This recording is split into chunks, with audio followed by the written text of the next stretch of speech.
Karimnagar parliament లో ప్రజల ఆశీర్వాదంతో కార్యకర్తల యొక్క శ్రమతోని పూర్తి స్థాయిలో విజయవంతమైతే ఉన్నది. ప్రజలు ప్రేమ అభిమానంతో స్వాగతం పలుకుతున్నారు, ఆశీర్వదిస్తున్నారు. తప్పకుండా కేంద్రంలో బీజేపీ ప్రభుత్వం రావాలి. నరేంద్ర మోడీ గారు ఎట్టి పరిస్థితుల్లో తిరిగి ప్రధానమంత్రి కావాల్సిందే. ఆల్రెడీ మేము నిర్ణయించుకున్నాం. తప్పకుండా పూర్తి కోటేస్తామని చెప్పి ఎక్కడ పోయినా కూడా, ఏ గ్రామానికి, చిన్న గ్రామమైనా పెద్ద గ్రామమైనా, ఎక్కడ పోయినా కూడా ప్రజలు వాళ్ళు సంతోషాన్ని వ్యక్తం చేస్తున్నారు. కానీ దేశంలో నరేంద్ర మోడీ గారి ప్రభుత్వం ఏర్పడడం ఖాయం. 350కి పైగా దాదాపు 370 స్థానాల వరకు భారతీయ జనతా పార్టీ బ్రహ్మాండమైన మెజార్టీతో గెలవబోతుంది. తెలంగాణ రాష్ట్రం కూడా 17కు 17 సీట్లను కూడా భారతీయ జనతా పార్టీ గెలవబోతున్నది వాతావరణం చూస్తుంటే.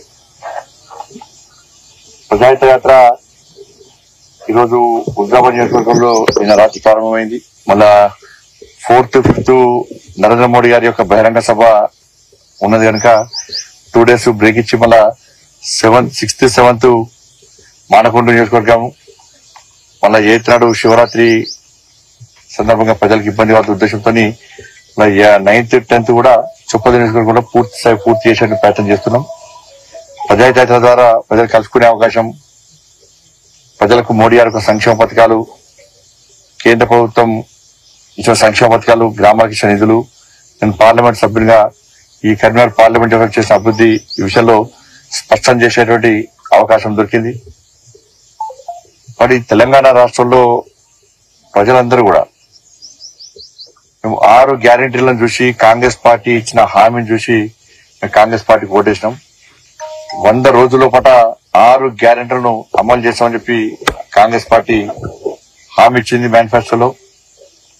ఎందుకంటే తెలంగాణ రాష్ట్రం అప్పుల పాలైంది బీఆర్ఎస్ పాలనలో. ఈ అప్పులతో సంబంధం లేకుండా 100 రోజుల పాట 6 గ్యారెంటీ అమలు చేస్తామన్నారు. 2,500 రూపాయలు మహిళల అకౌంట్లో ఇస్తున్నారు. 4,000 రూపాయలు ఆసరా పెన్షన్స్ ఇస్తున్నారు. 2 లక్షల రూపాయలు రుణమాఫీ చేస్తున్నారు. 15,000 రూపాయలు రైతు బంధు పేరు మీద ఇస్తానని చెప్పన్నారు. దాంతో పాటు ఇల్లు జాగా లేనటువంటి పేదలందరికీ 5 లక్షల రూపాయలు సాయం చేస్తున్నారు. ఇట్లా ఈ 6 గ్యారెంటీలను కూడా కాంగ్రెస్ పార్టీ హామీ ఇచ్చింది కాబట్టి వాటిని 100 రోజుల లోపల అమలు చేసిన బాధ్యత ఆ పార్టీ మీద ఉంది. 500 రూపాయలకే గ్యాస్ ఇచ్చి ఆ గ్యాస్ కూడా మూడదాకా రేషన్ కార్డులే ఇవ్వలే కాంగ్రెస్ పార్టీ. అంతకుముందు కాంగ్రెస్ పార్టీ తిట్టిన మేము తిట్టినాం. ఏమని? దాదాపు 10 లక్షల మంది రేషన్ కార్డు కోసం దరఖాస్తు చేసుకున్నారు. రేషన్ కార్డులు ఇవ్వాలని చెప్పండి. రేషన్ కార్డులు ఇవ్వకుండానే మొదట రేషన్ కార్డులు ఉన్న వరకే 500 రూపాయలు గ్యాస్ అన్నారు. నల్లవైపు ఏమంటున్నారు? మహిళల పేరు మీద గ్యాస్ కనెక్షన్ ఉంటేనే ఫ్రీ ఇస్తామంటున్నారు. నాకు తెలిసి దాదాపు 90 లక్షల గ్యాస్ కనెక్షన్స్ ఉన్నాయి. కొంత అటు ఇటు కావచ్చు. తన 50% పురుషుల పేరు మీద ఉన్నాయి. కానీ అందరు గ్యాస్ ఇవ్వరా? గ్యాస్ ఇచ్చేది పెద్ద మహిళల పేరు మీద, పురుషుల పేరు మీద అని కాదు. గ్యాస్ 500 రూపాయలకే గ్యాస్ ఇస్తున్నారు.